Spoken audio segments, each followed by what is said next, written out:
സത്യത്തിൽ അവര് മദ്യപിച്ചിട്ടുണ്ടോന്നും കൂടെ നമുക്ക് ഒന്ന് സംശയമുണ്ട്. സംശയം എന്ന് പറഞ്ഞാൽ ഒരു മനുഷ്യന് അതങ്ങനെ ചെയ്യേണ്ട കാര്യമില്ലല്ലോ. ആ രീതിയിലുള്ള ഒരു പെരുമാറ്റം മനുഷ്യനോട് ചെയ്യുന്ന ഒരു പെരുമാറ്റമല്ല പോലീസുകാരൊന്നും ഇത് ചെയ്തത്. പോലീസായിട്ട് തുടരാൻ അവർക്ക് അർഹതയുള്ള ഒരാൾക്കാരാണെന്ന് എനിക്ക് തോന്നുന്നില്ല. ഈ ജിനു എന്ന് പറയുന്ന ആ SI-യുടെ നേതൃത്വത്തിലുള്ള ആളാണ്. എന്താണ് ഇവിടെ പരിപാടി? നീയൊക്കെ ആരാണെന്ന് ചോദിച്ചു അവരുടെ എടുക്ക അടിയായിരുന്നു. ഇത് പോലീസുകാർ ഇതൊക്കെ ചെയ്താൽ അവർക്ക് ശിക്ഷയില്ലേ?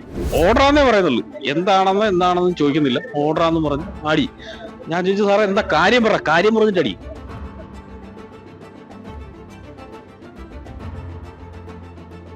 നമസ്കാരം. പത്തനംതിട്ടയിൽ ഇന്നലെ രാത്രി 10 മണിയോടെയാണ് സ്ത്രീകൾ അടക്കമുള്ള യുവാക്കളോട് പോലീസിന്റെ നരനായാട്ട് ഉണ്ടായിരിക്കുന്നത്. പത്തനംതിട്ട പോലീസ് സ്റ്റേഷനിലെ SI ആയ ജിനു എന്ന പോലീസ് ഓഫീസറുടെ നേതൃത്വത്തിലുള്ള 4 അംഗ പോലീസ് ഉദ്യോഗസ്ഥരാണ് വഴിയിൽ നിന്ന യുവാക്കളെ അടക്കം മർദ്ദിക്കുന്നത്. മർദ്ദനത്തിൽ പരിക്കേറ്റ ദമ്പതികൾ ഇപ്പോൾ പത്തനംതിട്ട ജനറൽ ആശുപത്രിയിൽ ചികിത്സയിൽ കഴിയുകയാണ്. സിദ്ധാര എന്ന പെൺകുട്ടിക്കാണ് കൂടുതൽ പരിക്കേറ്റിരിക്കുന്നത്. ഇവർ അടൂരിലെ 7 മൈൽ എന്ന സ്ഥലത്ത് ഇവരുടെ ബന്ധുവിന്റെ വിവാഹ സൽക്കാര ചടങ്ങിന് ശേഷം മടങ്ങി എത്തുമ്പോൾ വിശ്രമിക്കുന്നതിനായി പത്തനംതിട്ട സ്വകാര്യ ബസ് സ്റ്റാൻഡിന്റെ മുൻപിൽ വാഹനം നിർത്തിയപ്പോഴാണ് ഇവർ അല്പം അവിടെ വാഹനത്തിന് സമീപത്തു നിന്നും അല്പം മാറുന്നു. ആ മാറിയതിനു ശേഷമാണ് പോലീസ് അവിടെ എത്തി ഇവരെ മർദ്ദിക്കുന്നത്. CCTV ദൃശ്യങ്ങളിൽ ഇവർ പോലീസ് മർദ്ദിക്കുന്നതിന്റെ ദൃശ്യങ്ങൾ വ്യക്തമാണ്. ഈ സംഭവത്തിൽ ഇപ്പോൾ ഉൾപ്പെട്ടിരിക്കുന്നത് സിദ്ധാര എന്ന ഒരു പെൺകുട്ടി, സിദ്ധാരയുടെ ഭർത്താവ് ശ്രീജിത്ത്, സിദ്ധാരയുടെ സഹോദരന്മാരായ അജയ്, ഷിജിൻ, അജിത്ത് എന്നിവർക്കാണ് മർദ്ദനമേറ്റിരിക്കുന്നത്. ശ്രീജിത്ത് കോട്ടയത്തെ ഒരു സ്ഥാപനത്തിൽ ലൈബ്രറിയായി ജോലി ചെയ്യുന്ന വ്യക്തിയാണ്. സിദ്ധാര കോട്ടയത്തെ ഏറ്റുമാനൂരിൽ പ്രവർത്തിക്കുന്ന സ്കൂളിൽ കൗൺസിലറായി ജോലി ചെയ്യുന്നു. അതേസമയം ഷിജിൻ KCBയിൽ ജോലി ചെയ്യുന്ന പുന്നമട സ്വദേശി കൂടിയാണ് ഷിജിൻ. മറ്റ് 2 പേരും യുവാക്കളാണ്. ഇവരെയാണ് യാതൊരു പ്രകോപനവുമില്ലാതെ മർദ്ദിച്ചിരിക്കുന്നത്. ഈ സംഭവത്തിൽ അട്രോസിറ്റി ആക്ട് പ്രകാരം പോലീസ് ഉദ്യോഗസ്ഥരെ കേസെടുക്കണമെന്ന ആവശ്യവുമായാണ് ഇപ്പോൾ രംഗത്ത് വന്നത്. ഈ സംഭവമായി മർദ്ദിക്കരുത് എന്ന് പറഞ്ഞിട്ടും പോലീസ് ലാത്തി ഉപയോഗിച്ച് ഇവരെ തല്ലി ഓടിക്കുകയായിരുന്നു. അത് അവർക്ക് വളരെ വേദനാജനകമായ ഒരു സംഭവമാണ്. രാത്രിയിലാണോ പകലോ പോലും ഈ നാട്ടിൽ വന്ന് നിൽക്കാൻ കഴിയാത്ത ഒരു സാഹചര്യമാണ്. പോലീസിനെ ഭയന്ന് ജീവിക്കേണ്ട ഒരു അവസ്ഥയാണ് ഉണ്ടായിരിക്കുന്നതെന്നാണ് യുവാക്കൾ നമ്മളോട് പറയുന്നത്. ഈ സംഭവത്തിൽ ഉൾപ്പെട്ടിരുന്ന ഷിജിൻ ഈ വിഷയത്തിൽ നമ്മളോട് അത് വിശദീകരിക്കുകയാണ്. നമുക്ക് ഷിജിന്റെ വാക്കുകൾ കേൾക്കാം. ഇന്നലെ ഞങ്ങളൊരു 11 മണിയോടുകൂടി നമ്മുടെ പത്തനംതിട്ട അവിടെ എത്തിക്കഴിഞ്ഞപ്പം അവിടെ ഒരാള് നമ്മുടെ കൂട്ടത്തിലുള്ളൊരു ആന്റി, ആ ആന്റിയാണ് നമുക്ക് അവിടെ ഇറങ്ങാനുണ്ടായിരുന്നു. അപ്പൊ ആന്റിനെ ഇറക്കി അന്നേരം അങ്കിള് വരാനായിട്ട് ഒരു 5 മിനിറ്റത്തെ താമസം പറ്റും. ആ താമസത്തിനിടയ്ക്ക് അന്നേരം നമ്മൾ അത്രയും ദൂരം സഞ്ചരിച്ചിട്ട് വന്നല്ലോ, അപ്പൊ നമുക്കൊന്ന് ഇറങ്ങി ഒന്ന് നടക്കണമെന്ന് തോന്നി. അപ്പൊ നമ്മള് സ്വാഭാവികമായിട്ട് ഇറങ്ങി നടന്നു. ഇപ്പം അതിലെമ്പഴി പോകുമ്പോ ബാറാണോ എന്നാണോ നമ്മൾ നോക്കുന്നില്ല. അങ്ങനെ അങ്ങ് പോയി അവിടുന്ന് ബാറും കഴിഞ്ഞ് അപ്പുറത്തോട്ട് പോയിട്ട് തിരിച്ചു തിരിച്ച് ഞങ്ങൾ ഇങ്ങോട്ട് നടന്നു കഴിയുമ്പോൾ ഒരു ജീപ്പ് വന്ന് നല്ല സ്പീഡിൽ കൊണ്ടുവന്നു.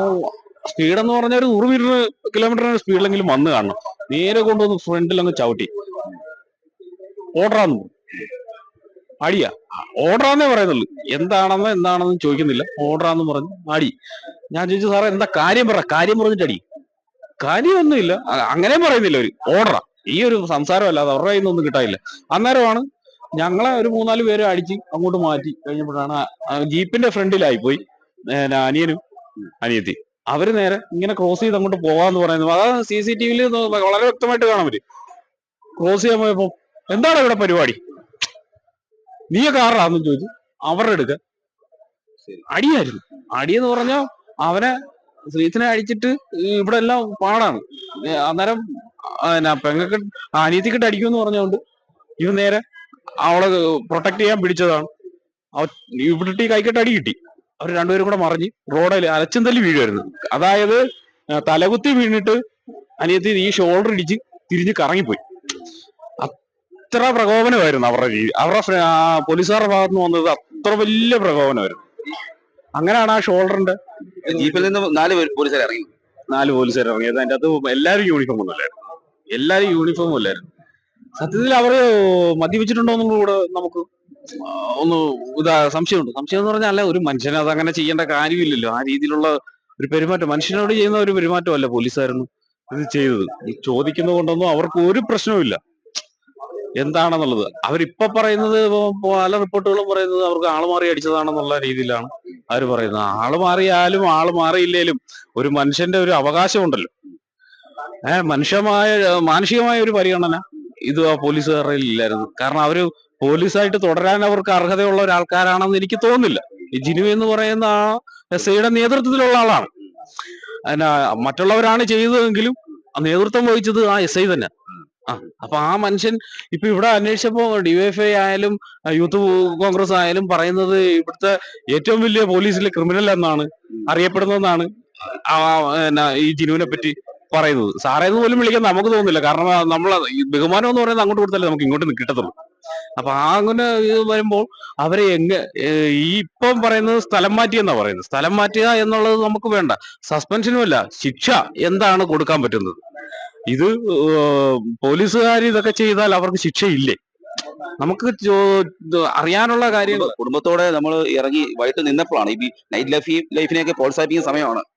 അതെ, നമ്മള് എല്ലാരും നമുക്ക് എവിടെ സഞ്ചരിക്കാനുള്ള ഒരു സ്വാതന്ത്ര്യം ഉണ്ടല്ലോ. അതൊന്നും മനുഷ്യൻ ഉപയോഗിച്ചു തുടങ്ങിയിട്ടില്ല. ഇപ്പൊ ഉപയോഗിക്കാൻ തുടങ്ങുന്ന ഒരു സമയത്തിലേക്ക് എത്തിപ്പെട്ടിരിക്കുക. എന്നിട്ടും അതൊന്നും അല്ല, അവരൊക്കെ ഉദ്ദേശിക്കുന്നത് വേറെന്തോ. പണ്ടത്തെ കണക്ക് തന്നെ തുടരണം. മനുഷ്യനൊന്നും വിദ്യാഭ്യാസം ഇല്ല. അവൻ ഇപ്പൊ ഇന്നലെ അടിയും മേടിച്ച് ഞങ്ങൾ പോകുമെന്നായിരുന്നു അവരുടെ ചിന്ത. ഞാൻ രണ്ടാമതാ പോലീസുകാരനെ ഞാൻ വിളിച്ച് അവര് തിരിച്ചു പോകാൻ നേരം. അങ്ങനെ ഉണ്ടെങ്കിൽ ആ വീണ് കിടക്കുന്ന ആളെ ഹോസ്പിറ്റലിൽ കൊണ്ടുപോകാൻ അത് പറ്റിപ്പോയി. അവരത് ആ ഹോസ്പിറ്റലിൽ കൊണ്ടുവരുന്നത് ഇത്രയും സംഭവങ്ങൾ ഉണ്ടാകത്തില്ലായിരുന്നു.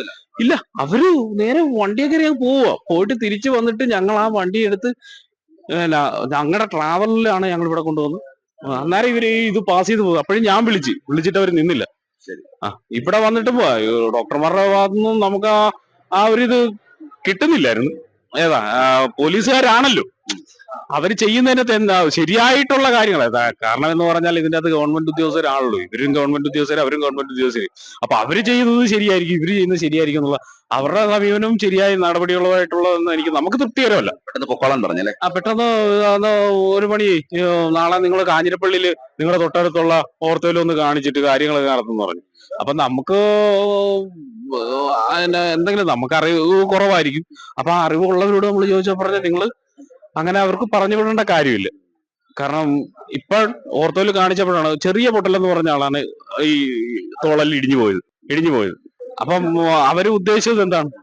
അവരെ സംരക്ഷിക്കുക എന്നുള്ള രീതിയിലേക്കാണ് പോയി. ഇന്നലെ തന്നെ 2 വീഡിയോകൾ വന്നിട്ട് അവരെ കൊണ്ടൊന്നും അകത്തോട്ടൊരു വീഡിയോ പോലും ഇടിപ്പിക്കാനായിട്ട് അവര് സമ്മതിച്ചില്ല. അവിടെ ഭയങ്കര പ്രശ്നങ്ങളായി മാറിയായിരുന്നു. ഏതായാലും സ്ത്രീകളടക്കം വിവാഹ പാർട്ടി കഴിഞ്ഞ് മടങ്ങിയെത്തിയ യുവാക്കളോട് പോലീസ് നടത്തിയിരിക്കുന്നത് അതിക്രൂരമായ അതിക്രമം തന്നെയാണ്. പരിക്കേറ്റിപ്പോൾ ഇവർ ചികിത്സയിൽ കഴിയുകയാണ്. ഇതിൽ സിതാര എന്ന പെൺകുട്ടിക്ക് ഷോൾഡറിന് ഉൾപ്പെടെ പരിക്കേറ്റിരിക്കുകയാണ്. 1.5 മാസത്തെ വിശ്രമമാണ് ഇപ്പോൾ പറഞ്ഞിരിക്കുന്നത്. ഏതായാലും ഈ സംഭവത്തിൽ വ്യാപകമായ പ്രതിഷേധമായിരുന്നു. അതോടൊപ്പം തന്നെ ഈ പോലീസ് ഉദ്യോഗസ്ഥൻ ജിനു എന്ന പോലീസ് ഉദ്യോഗസ്ഥനെതിരെ നടപടി ആവശ്യപ്പെട്ടുകൊണ്ടാണ് വിവിധ സംഘടനകൾ രംഗത്ത് വന്നിരിക്കുന്നത്. മനുഷ്യാവകാശ പ്രവർത്തകർ അടക്കം DGPക്ക് അടക്കം പരാതി നൽകിയിട്ടുണ്ട്. മാത്രമല്ല കോൺഗ്രസിന്റെ ഭാഗത്തു നിന്നും പ്രതിഷേധ മാർച്ച് ഉൾപ്പെടെ നടത്തുകയും ചെയ്തു.